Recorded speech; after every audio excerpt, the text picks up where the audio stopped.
Welcome everyone to Enlightened World Network. I'm Deb Goldberg, and we are going to do the show Divine Relationship Recovery, which is on every Wednesday at 5 p.m. Eastern.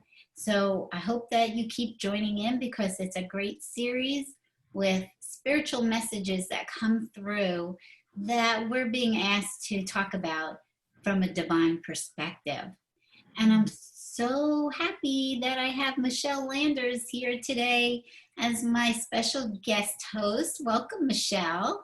Well, thank you, Deb. I am so pleased to be on here. Thank you so much. And I loved EWN, and I love everything that's being shared. So it's my honor. It's my honor. Thank you. Oh, you're very welcome. I want to tell you a little bit about Michele. She is a board-certified life purpose coach, a hypnotherapist, and professional numerologist.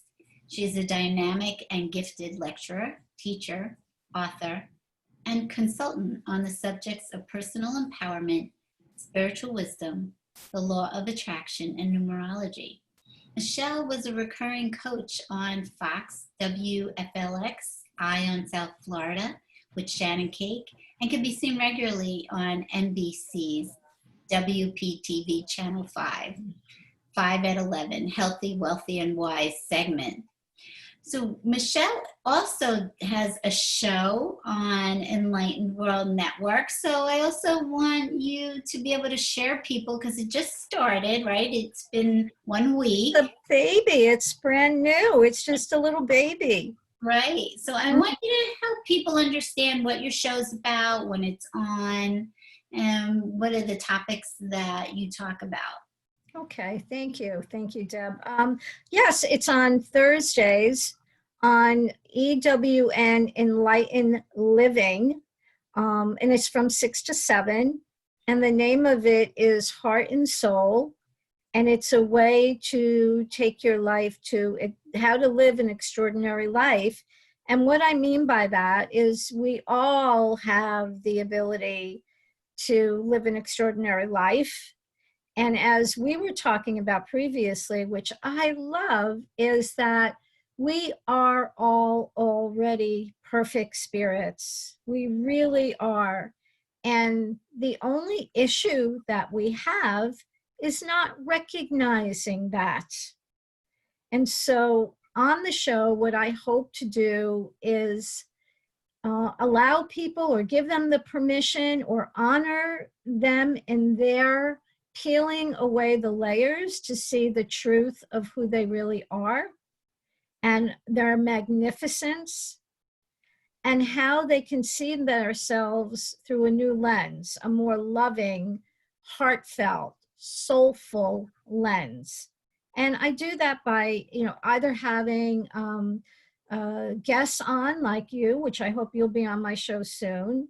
And this week it's going to be Niobe Weaver is going to be on, and she's going to share about love and fear as well. And there are if people want to join in, I love to send them even little exercises to help them, again, peel away the layers, because I think that we were all born, again, with these perfect little spirits. But not only that, I do believe in the deepest part of my soul that we all have a unique gift to share with the world. And it's a gift because it's meant to be shared. And I believe that we all have a talent. And as I love to say over and over again, if your talent is making ice cream, then be the best damn ice cream maker and share that, because people will love that. And you'll share your talent, your gift. And that's what we need, I believe. That's what we need more of, is sharing our true, authentic, loving essence and energy. So that's what Heart and Soul is about. And I hope people tune in Thursday, 6 to 7. Tomorrow night, as a matter of fact. Yeah, that's awesome. I think that it's so important to have shows like that and allowing yourself to be the best at who you were meant to be. which kind of really leads into our topic tonight. It really does. It fits right in so beautifully. Yay. So if you're new to this show, I typically get a topic given to me from God and get asked to talk about it. And then I get talking points from God about what we need to, what we should be talking about, who today would be with Michele. And so we have discussions over these talking points.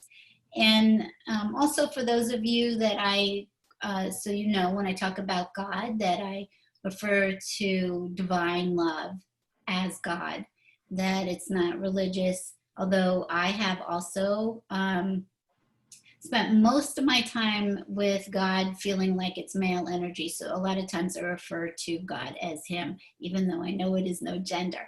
But I just like to clarify that for people so they understand more about this show, of understanding your relationship with yourself, your relationship with others, and your relationship with God, which is all basically the same thing.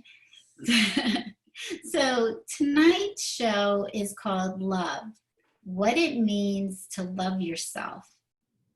So God says it means giving yourself the freedom to be yourself. You have spent so much time, dear one, shaping yourself into what you think someone else needs you to be, or rebelling against what others expect you to be. And in the process, you forgot who you are. So I thought, well, that's pretty loaded talking point to start us off. Mm. Forgetting who we are. Mm. We have forgotten who we are, and when I read this, I can relate to it so much because I did spend all my life trying to please other people, which started at home, and took on who I thought they needed me to be to make them happy. And then, of course, I also went through rebelling myself against my parents, of them wanting me to be a certain way, and then and going the opposite way on purpose, just because I didn't like being controlled. And in the process, and this is not just me, this is most people. This is most people. And we all forgot who we were. We forgot that we're a spiritual being having a human experience. Yes. And so you spend so much time in these roles of trying to please others or rebelling, that we and forgetting, so that we can't even find ourselves anymore. Mm-hmm. Yes, I agree. So can I add something to that? Or? Sure. I identify with that because I think the world and the beliefs that we have, the world kind of is set up like that we're always living outside of ourselves. And there's always a comparison. Yeah, and there's always a certain standard that we have to live up to. And it's always outside of us. It's never just what our internal compass is telling us to do. And I started off life absolutely being rebellious, but also being a caretaker. And because I so wanted to be loved, that I would do, I would conduct my life in such a way that as long as you were happy, then if you were happy and you liked what I was doing, that meant that you loved me.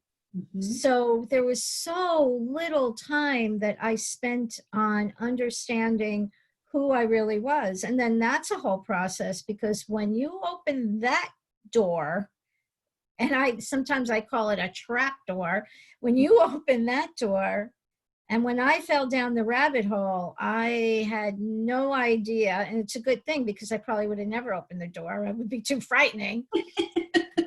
I had to go through a period of looking at who I am and then saying, oh my God, I don't like those things about me. And then moving past that and just looking at myself as you said, or as I said before, one of us had said that we're born we have these perfect spirits within us.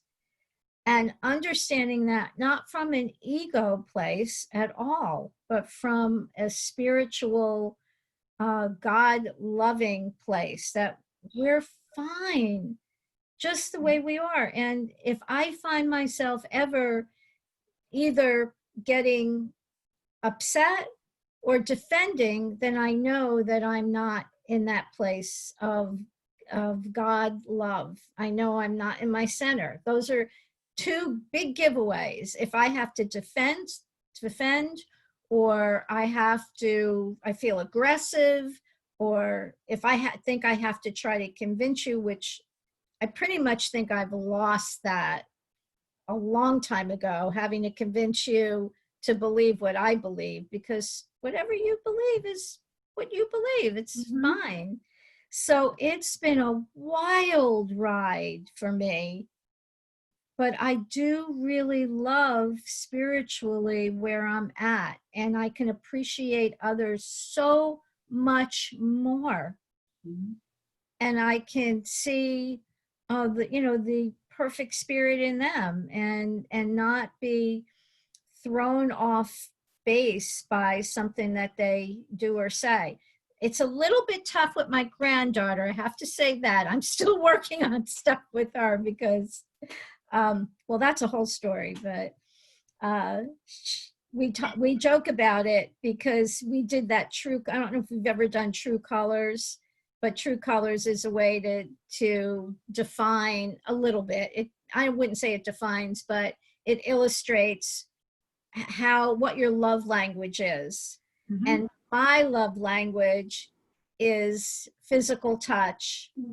And my granddaughter's is not physical touch, it's words of affirmation. That's top. So you can see where there'd be a little bit of a struggle there. Although I'm always giving her words of affirmation because I think she's absolutely incredible. But she's not a big one for hugging, and stuff like that. So, and I didn't know it was called True Colors. It's the 5 love languages are written by Gary Chapman, and it's a great book to understand how you feel loved more than in other ways. And it is a great way to look at relationships that way too. It helps you understand some more. Yes. But I think that, this time, in this time and place in the world, we are being asked to give ourselves the freedom to be ourselves now. We are being called upon to stand in our divine authority, to allow yourself to finally be who you are, and stop micromanaging yourself or telling yourself you're not good enough. And what's so amazing, so the next part of this, God says, so who are you? And he says, I know who you are because I created you. You are infinite love and light. You are joyful and happy. You are expansive and eternal. You are the creator, one with me. You are strong, powerful, and gentle. You are a blessing and a miracle. You are the stars in the heavens, the sun and the moon, the trees in the forest, the water covering great lands. You are the fruit of the trees and the dew on the morning grass, and the clouds that you watch slowly drift by. You have forgotten that you are one with all life. How can you know this but for spending time with me to remind you? That's beautiful. That's absolutely beautiful, Deb. Well, thank you. Everything that comes through is beautiful. Everything that comes through is so amazing. And when he says, how do you know this? But by spending time with me, so I can tell you who you are. I can teach you. So expanding yourself to look at, so I'm just going to be me. I'm going to allow myself to be me, Deb. But Deb, or all of us, you're everything. You're everything with life. You are all energy and motion. You are no different than anything you see outside of yourself as consciousness. And so to get this really expansive idea of who you are, not just I'm going to be myself and not beat myself up anymore. I'm just going to allow myself to be who I am. But who are you? Right. What a great question. What a profound question, and not easily answered. And I know that my peace and understanding more of who I am when I'm in meditation or in communion, all that is, that it just brings me right here to knowing who I am. I am love. You are love. We really, truly are all love. And that's what I think it's all about. But going through the process of finally believing that is an interesting journey. And one of the things, I just wanted to go back to one of the things you said about, before you said, but who am I? You said allowing yourself to be who you are. And that can get confusing for some people, because I've heard some people say, yeah, I am who I am, like Popeye, I am who I am. But there's that part of them that is that false self that can be aggressive. It's not really who they are, but they can be aggressive. It's just who I am. Take it or leave it. And who you really are doesn't have any of that kind of energy about it. The energy of who you really are is peace and love and welcoming and honoring of who you are, and honoring everyone else on this journey. So this made me think of that when you said that. Yeah. A lot of people might think, well, this is just who I am. And everybody has a personality. So they think that, that's all they are, is their personality. And we're talking about really going to the depths of understanding who you are, like you do in meditation, and you start to feel, oh my goodness, there's so much more. There's so much more. And I call it being in holy communion with God, is being a mutual relationship of love and adoration between the two. And and feeling into the oneness of what you really truly are. And so unless we have some kind of relationship, a divine relationship with whoever you believe is your creator, it is really difficult to know this. So we can take in information from all kinds of places and intellectually understand something, but integrating it and experiencing it are a whole nother thing. And then the journey is, okay, so I have those moments during my meditation, and I'm told who I am, or I'm shown who I am, or I feel the depths of, and we're probably not even feeling the depths of who we are, because I don't believe that's possible in this human, within the illusion. But how do you hold on to that after your meditation? When you start walking back into the world and interacting, is remembering the foundation of your being. Somewhere along the line, I'm not sure, I guess I never took a quiz. I never quizzed anybody about this, but somewhere along the line, my thoughts of my spiritual life and who I am as a spiritual being became my life.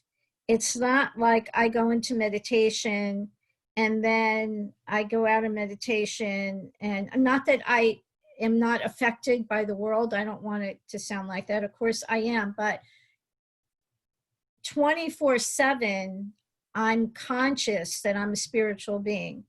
So that's always there for me.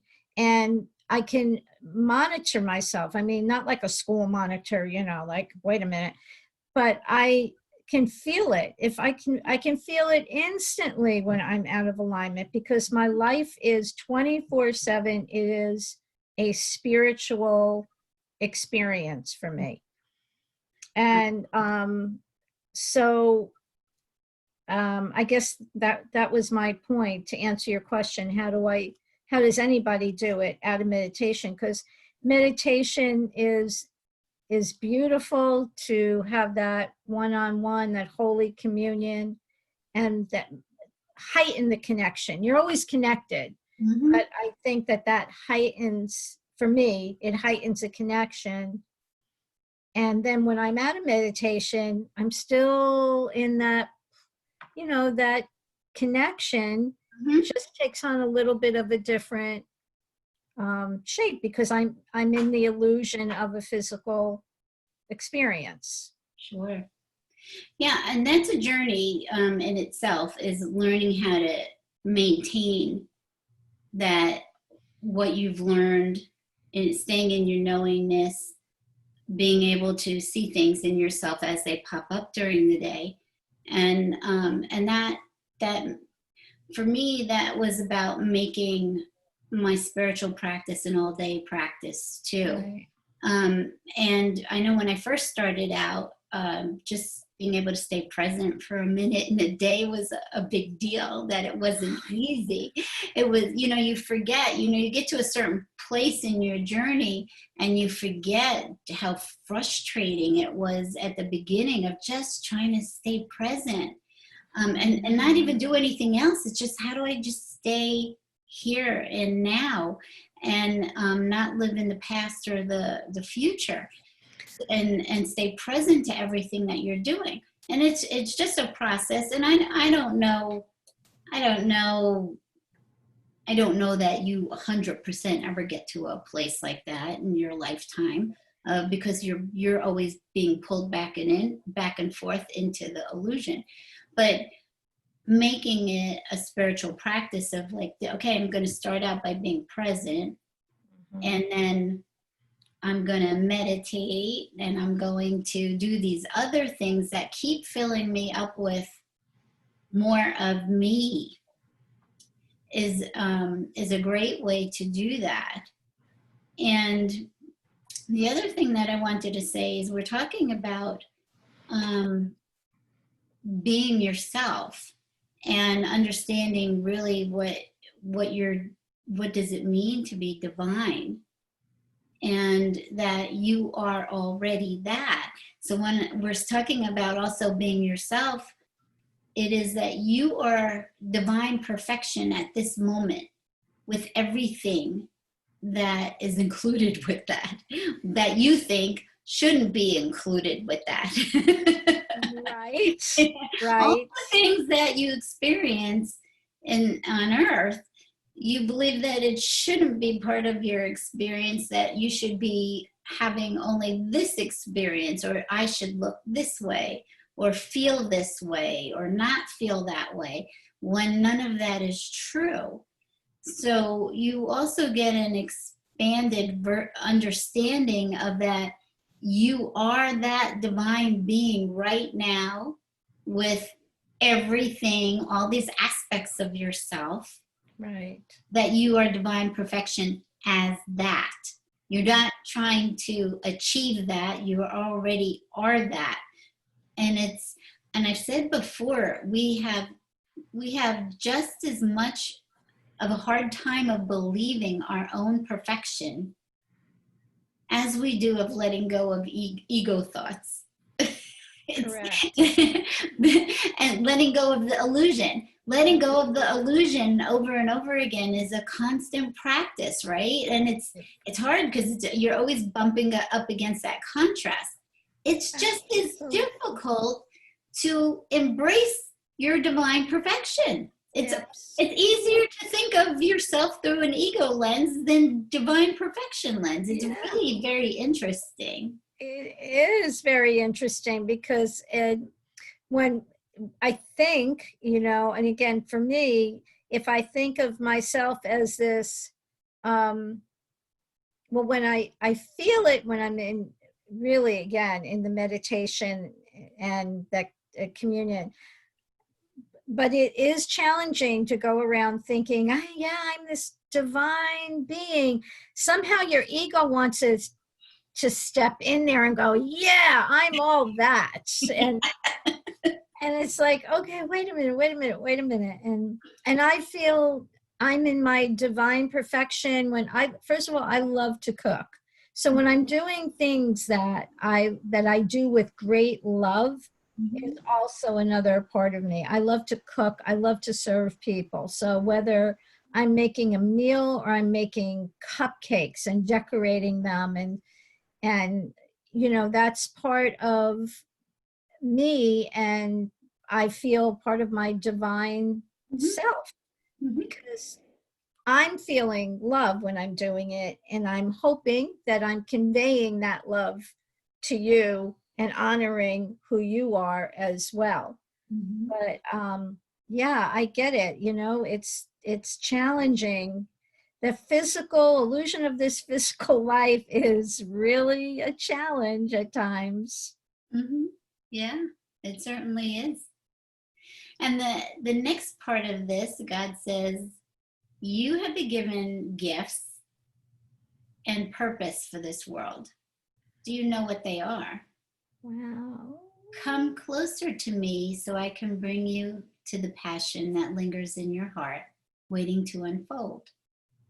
Let me teach you how to be the only you, all of you, the whole wonderful you that is covered up by misunderstanding of who you are.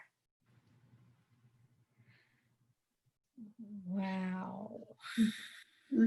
It's just love that just flows through. Love, love, love. It's like a love song coming through your heart constantly when you are listening to what's coming within. Right. And one of the things that I talk about, which is really important to me, and it is my purpose, is teaching people that there is a direct line to God, because there's only oneness, there's no separation, whatever you call God, Right. whatever that is. And that it's almost like you are the creator. He's saying you are the creator, you're one with me. And so you've also been part of this authorship of this life that you're leading, right? And you need to come back home to me so I can teach you and show you the gifts and the talents that were given to you for your purpose in this lifetime. Right. That you may not even know that they're there. And there's a lot of them. Yes, I agree. And I think that when we're in our passion, when we're doing our passion, when we're embracing that, how could we be anything but happy and in love?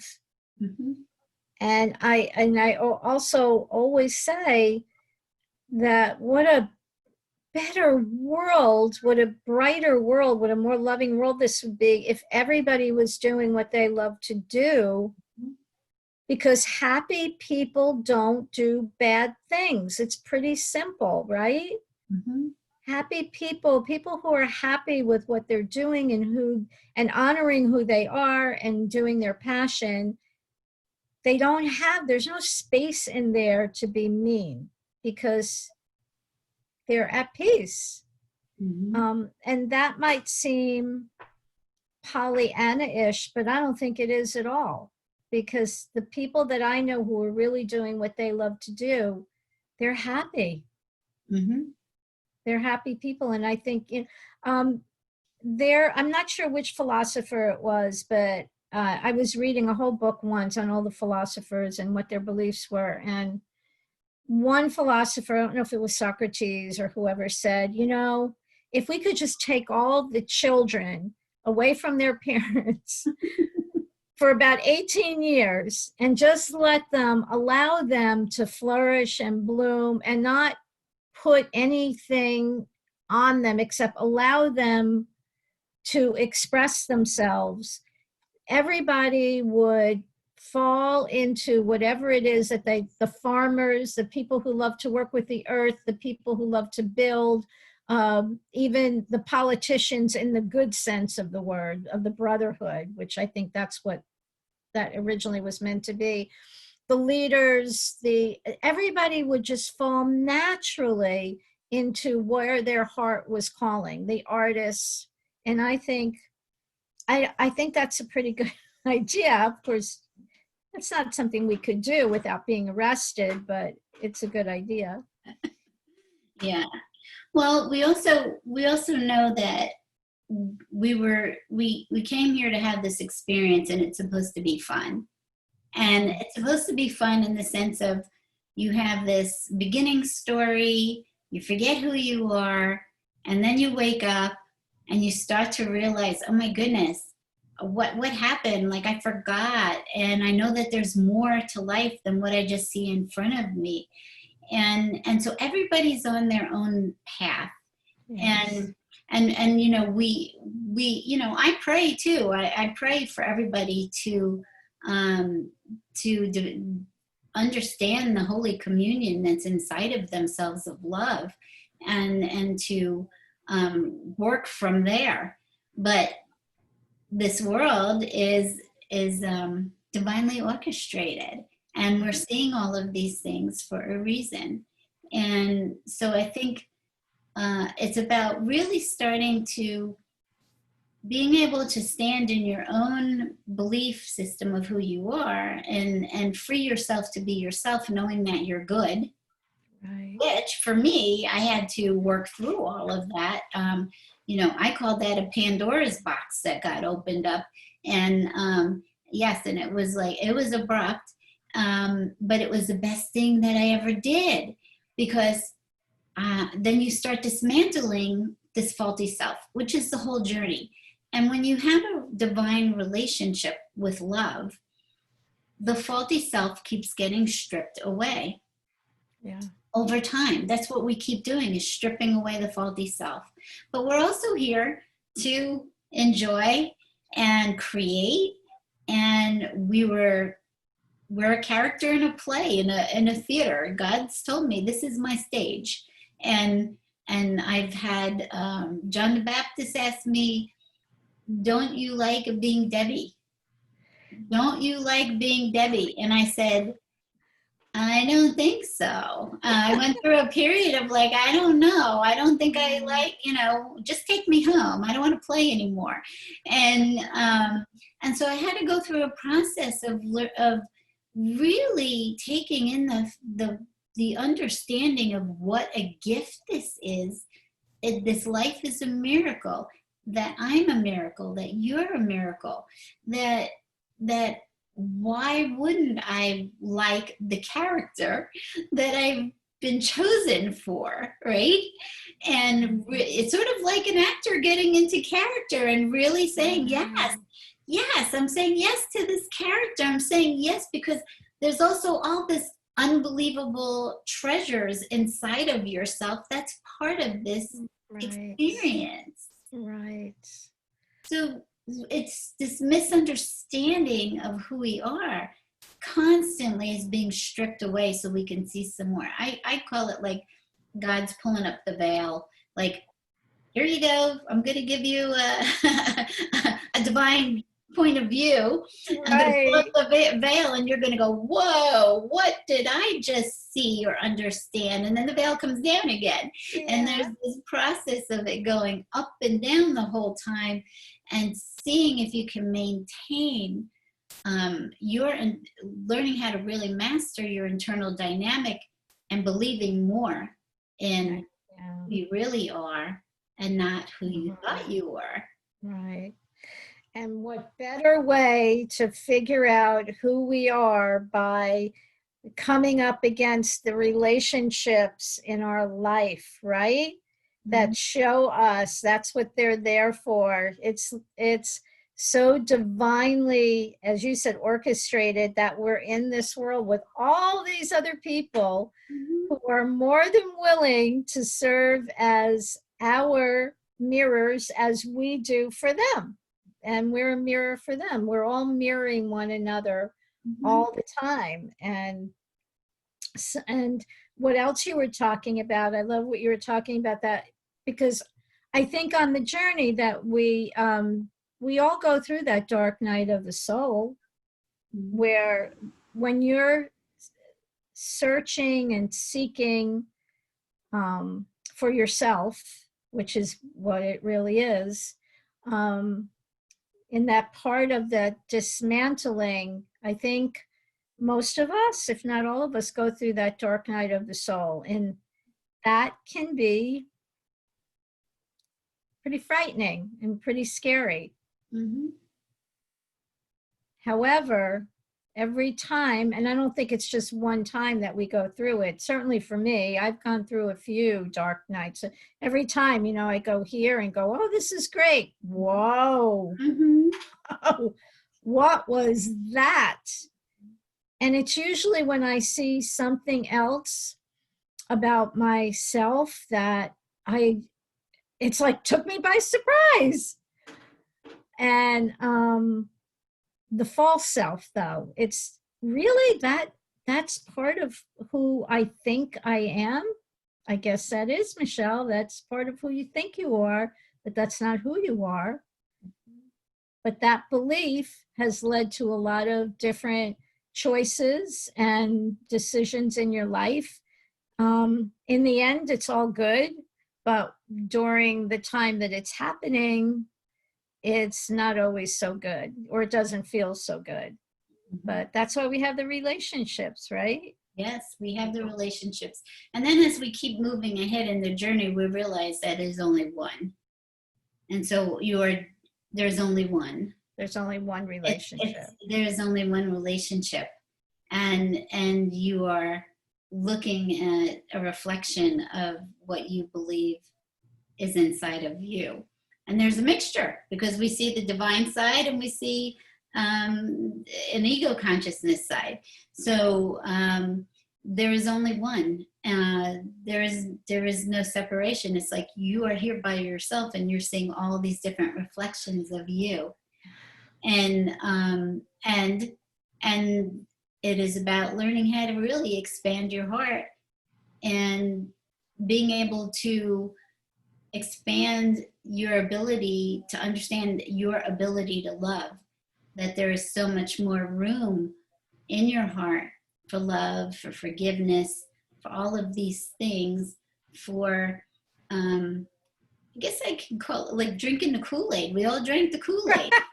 and we all believe that, all of this other stuff is just that we believe about ourselves is nothing. It is absolutely nothing. But we drank the Kool-Aid and we're playing the game, and it's supposed to be fun. So getting to a point of feeling that there is so much love for you, you are love, and that being able to support you in letting go and being who you are, and laughing at all of these things that we see about ourselves that we think is somebody else. Right. And it's not. It's Jesus told me this is your creative illusion. But you didn't do it by yourself, because it is all spiritually orchestrated. And it's a co-creation. It's a co-creation. It's a co-creation. Right. So, and none of us, there's all these myths of how we think this happens. But the truth is, we don't really know how this happens. We can't even wrap our head around how this unfolds and this illusion happens. Right. So it's a dream, and being okay with your dream, being okay with, you want to call it um, an incarnation, whatever you feel like you need to call what you're experiencing, is being okay with it. So the next part of this, he says, loving yourself is setting yourself free to be you. You are already divine perfection. Love who you are, for when you feel not good enough, you are judging me, meaning God, as not good enough. And we know there is no truth to that. Believe in yourself and allow yourself to be the one and only you. It's like, for me, I had to trust God enough and what I've been taught to keep letting go more and more and more. That I have something to, a foundation within this divine love relationship, to trust enough to let go, that I don't have to worry about anything, that everything is provided for you, because that's what consciousness is, and we call it the law of attraction. But even today, I had to go to a doctor's appointment, and it looked like it was going to rain, and I thought, maybe it won't rain, and I heard, no, you need to take your umbrella. And I was like, so I have a choice to listen. And I listened, and I took the umbrella. And when I came out, it was raining. So you are constantly being guided and navigated. And because you are not doing this alone. You cannot do this alone. And you've already lived this life. It was a flash, and it's over. And it's almost like you are, I called it a rerun. It's almost like you're having a rerun. and it's Earth, it's like Major Tom to ground control. There's God or the angels or whoever you talk to saying, okay, this is what we're going to do next. And this is what's going to happen. But you've already done it. You've already lived it. It's already happened. And when you can let go and recognize and trust that God is good. Right. Then you can let go of all these anxieties. And it's just part of the journey, that I know where I'm always supposed to be, even though I'm hearing all the time, maybe you shouldn't be there. Maybe you're not in the right place. You're constantly getting bombarded with things to shake you out of believing in yourself. Right. And this is what he's saying. Believe in yourself and be the one and only you, because we know that each one of us are completely unique, which is really a very interesting dichotomy of understanding that we're one. We're one, but we're all unique.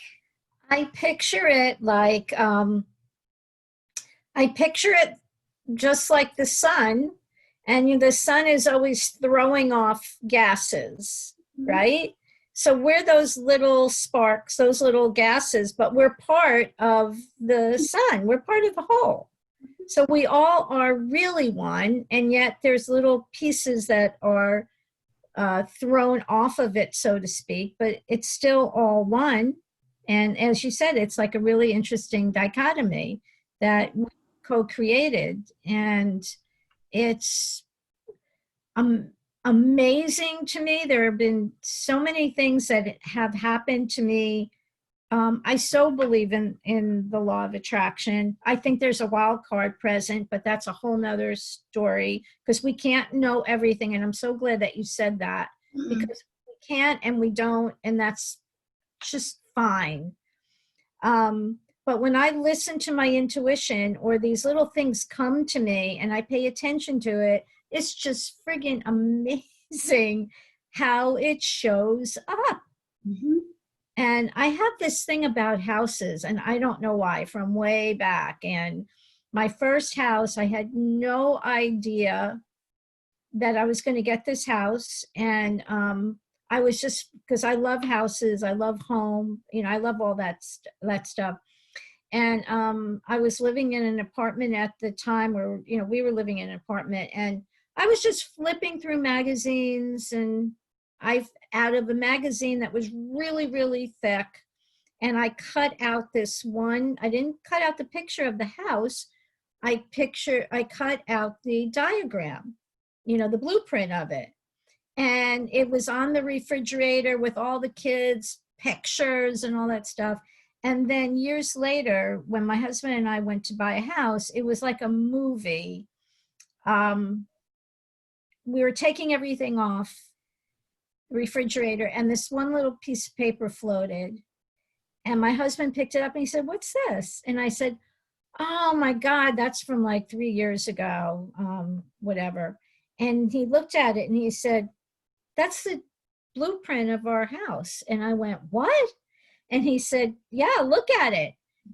That was amazing. And there's other houses that I've put on. The funniest one for me was I put a picture of a house on my vision board, and a year and a half later, my daughter, she didn't see my vision board. She bought that house.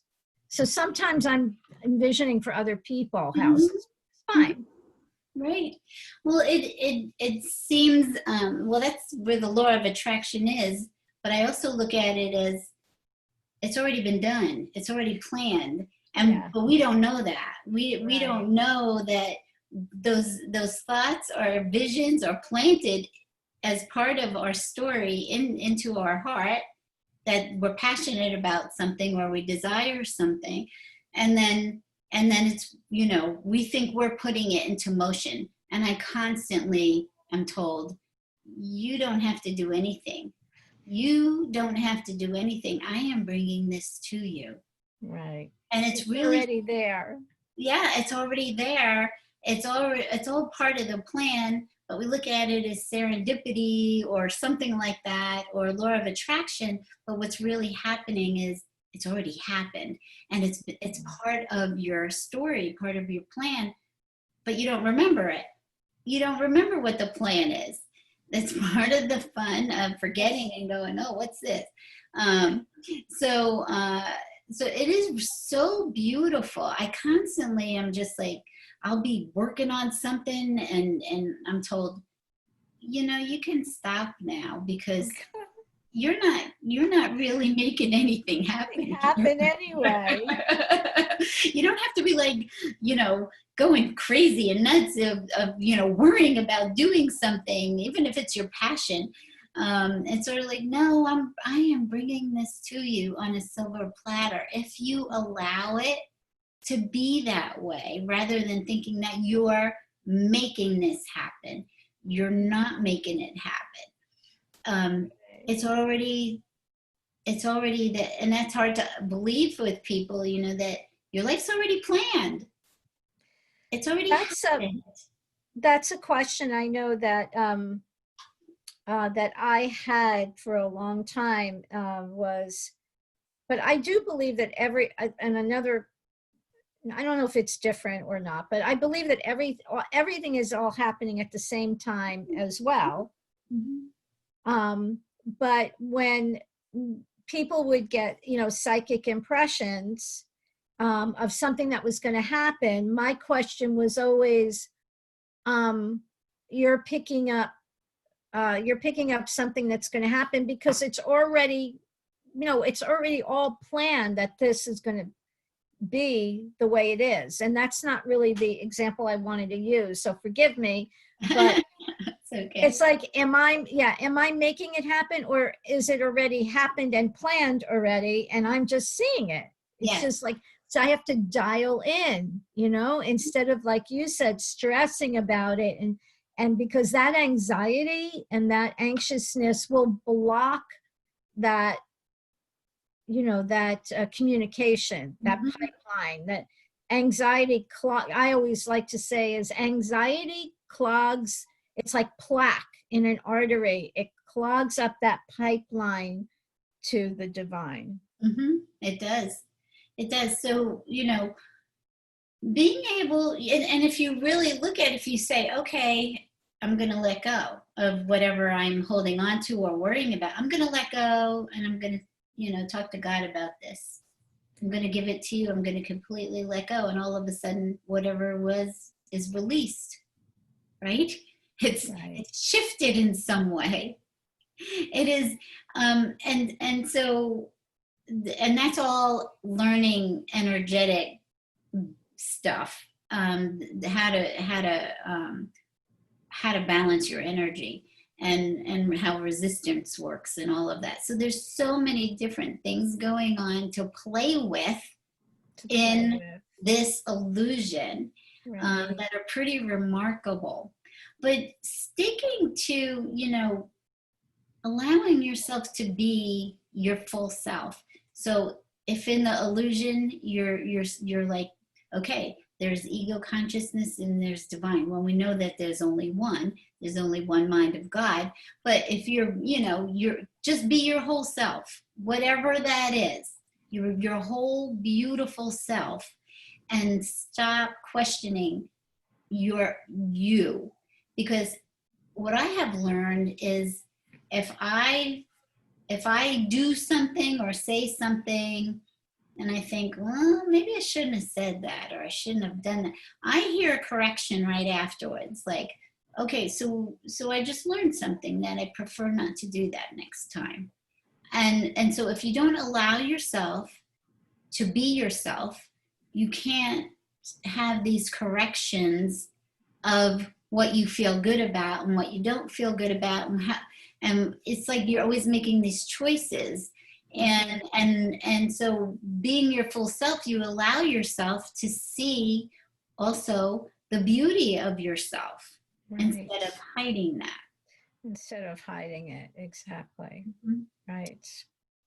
So this part came to me after, and it's kind of like, you really have to think about this, because it's kind of kooky to me to understand it all. So you are the creator. You are one with the creator. You are the creator. You are the creation of the creator. Yeah, it's kind of, but that's like the Trinity in any religion. Yes, you are the experience and expression of creation. Yes, I love that. And you are the creator, navigating and witnessing the experience of its own creation as a dream. Profound. So you have to, like, when you have to really sit and take that apart, because it is profound, and there's so much more of, if you are all of these things, you don't really understand the magnitude of what you are, of who you are. You don't understand the magnitude of power that you have, and it is all love. Nothing else. It's all pure love. It's innocence. It's purity. It's holy. And that's what we created. That's what we are. Right. And that never changes. That never, ever changes, no matter what you do in this life, no matter what you think in this life. Nothing ever changes your divinity and your wholeness. It can't, because that, to me, is absolute. I don't think of anything else as absolute except that. And the things that you were talking about, which are so profound and so beautiful, I think because we are brought up to put things in boxes and to think of things, they have a beginning and they have an end. We don't know of anything else other than that. We are brought up to see things as separate. So a lot of these beautiful concepts. They're challenging for us to wrap our head around because we don't have any reference point. It's being, shown something that we've never ever seen or perhaps even thought about before. We have no comparison. So it's like, what? But if we allow ourselves to just, have that Holy Communion and just be in that, be present and open up to, I want to understand, Mm-hmm. Yeah. then we will. Yeah. And even if you don't understand, because there's plenty of things I was taught by Jesus that Right. I didn't understand at the time. And it's sort of like I had to grow into taking it in. And you take it in. And it was so funny. I had a meditation with him one time, and he's so amazing. And we were sitting at a table, and there was apple pie sitting on the table. And he said, serve me a slice of pie. And I said, okay. So I serve him a slice of pie.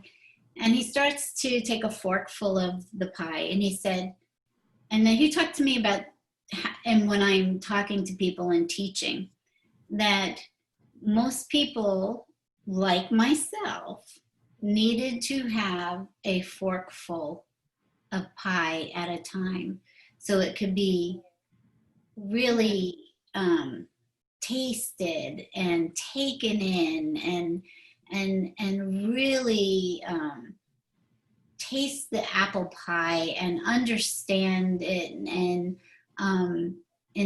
let that piece of pie want them to have another little piece of apple pie. So it's like trying to serve a little bit at a time, which we're talking about a lot of different concepts here into different levels of understanding of higher consciousness. Yeah. But it is so, it is, based on where anybody is, because we have a lot of people watching, and, they're going to be at different levels in the same way where I was when Jesus was teaching me all of these concepts. And when you're taught them from inside, it takes on a whole different understanding with you, because you're building a relationship at the same time. Yeah. And I'm not saying that you don't learn things from outside. We all learn things from outside. But to go in and understand that all the knowledge that you need is within you, that you are the guru, that it lives within you as you, and you have your own curriculum for this journey, and yours is not going to look like anybody else's. And so you need to be taught from inside what it is that you need to learn about your particular journey here. And what I've been taught is, we have a individual story, and then there's an earth story. And the earth story is really important, but what Jesus told me is it is not more important than your own individual journey. Your individual journey overrides everything else. Yes. You came here for a reason. Agreed. So, but anyway, we've had lots of great, and Gabby has made lots of beautiful comments here. And she said, I turn my shower into a water ceremony every time, and it helps her with gratitude. Wow, I love that. It is beautiful, and I find being appreciating in the moment is great too.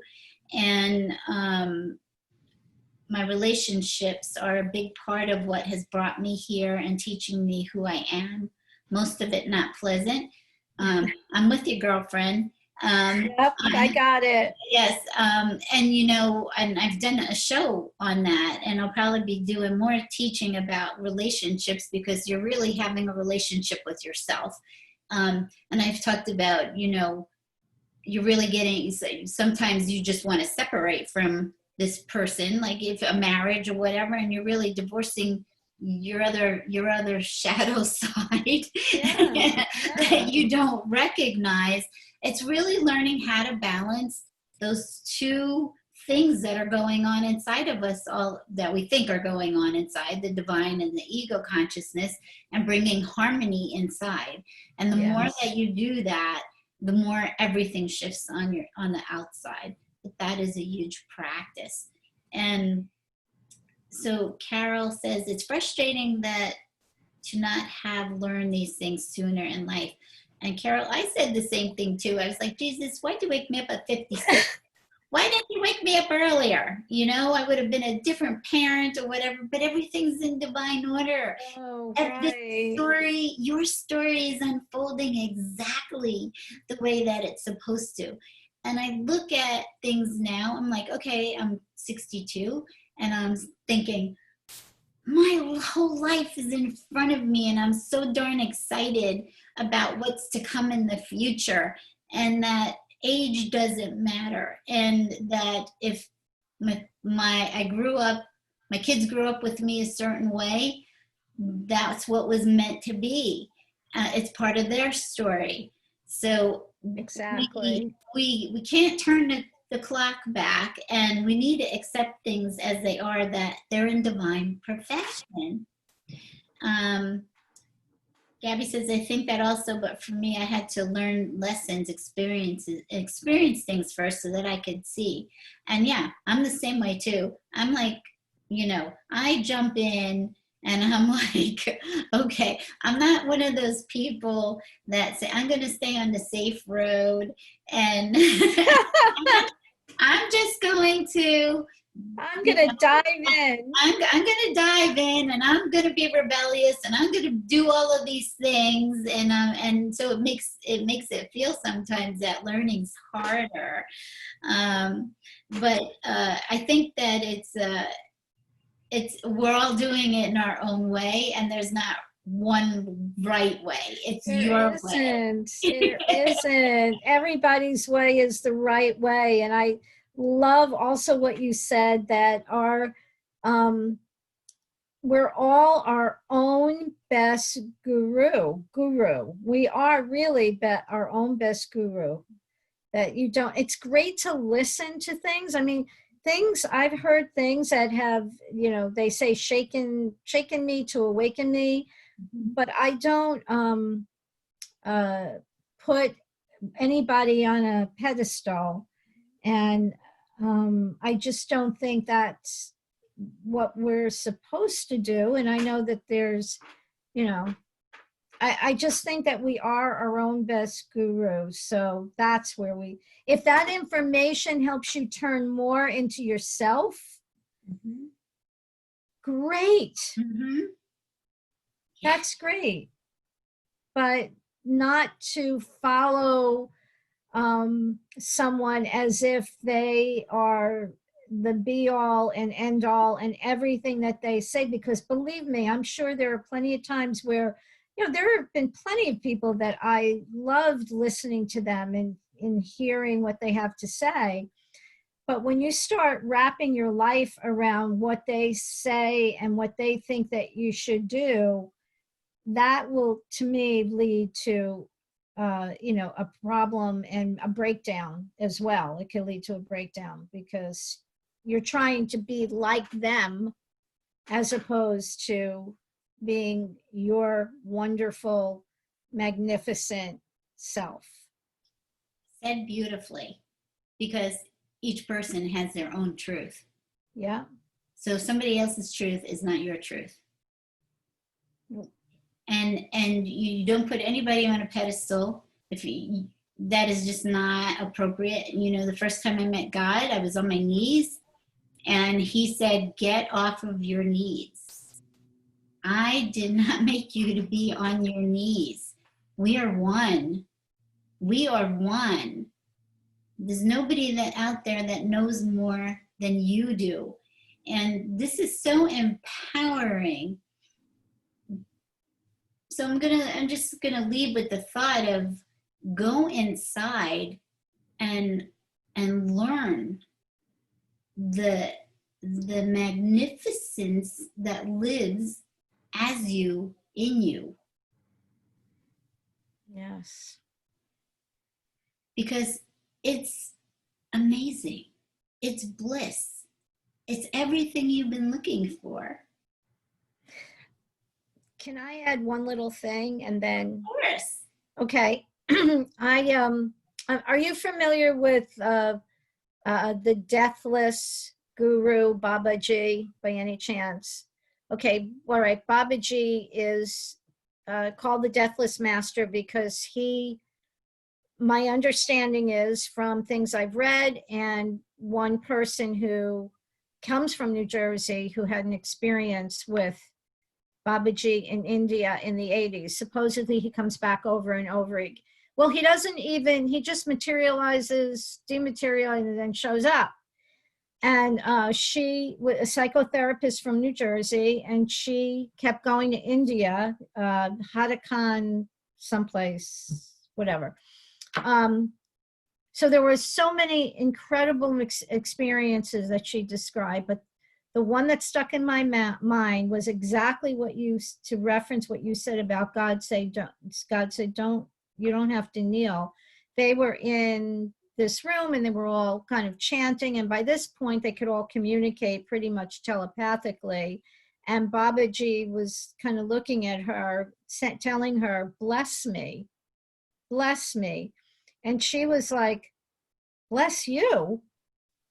How could I bless you?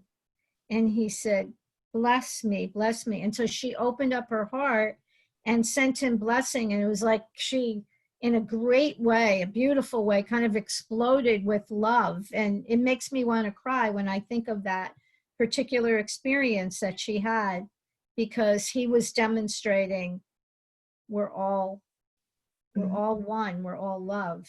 Mm-hmm. Yes. Yes. We are all one. We are all love. And it is beautiful. Thank you for sharing that example and what your heart is capable of. Mm-hmm. Uh-huh. Yeah, thank you. Yeah. No, you're welcome. This has been an awesome show, Michele. I really enjoyed being here with you. And I love all the comments and everybody that's watching. And I'm really hoping that it lightens your hearts to know that you are loved so very much, and that you can go within and hear these messages yourself and be taught and led and allow it to know that you're not doing anything by yourself. Right. At all. Mm. So, we have tonight at 9:00, Terry Angel and Karen Palmer is going to be on, and they're doing chanting. They're doing their 40 days of chanting. So if you're interested in that, tune in for that. And then at 10:00 is a replay of our meditation a day, which was with Terry earlier, which is an absolutely beautiful meditation. And it would be lovely to go to sleep to. So you can check that out. And we will be back here next Wednesday at 5 p.m. And I will see you. And as we are doing shows all the time, and Michele will be on tomorrow, right, at 6 o'clock. 6 o'clock. Oh, that's right. I forgot I'm on too at 7 o'clock with Anaya Joy hopefully on Angel Heart Radio. So lots of fun shows on Enlightened World Network and Enlightened Living. So we say goodbye for now, knowing we are one love, protected, and held in divine order by our Creator. Go out this day in this awareness and allow God's peace and joy to occupy every single thought. Lead with your heart and welcome everyone home, for all are loved. God bless you. Beautiful. Thank you. Thank you, Debbie. You are so welcome. It's my joy having you here. And God bless everyone. Bye-bye. Bye.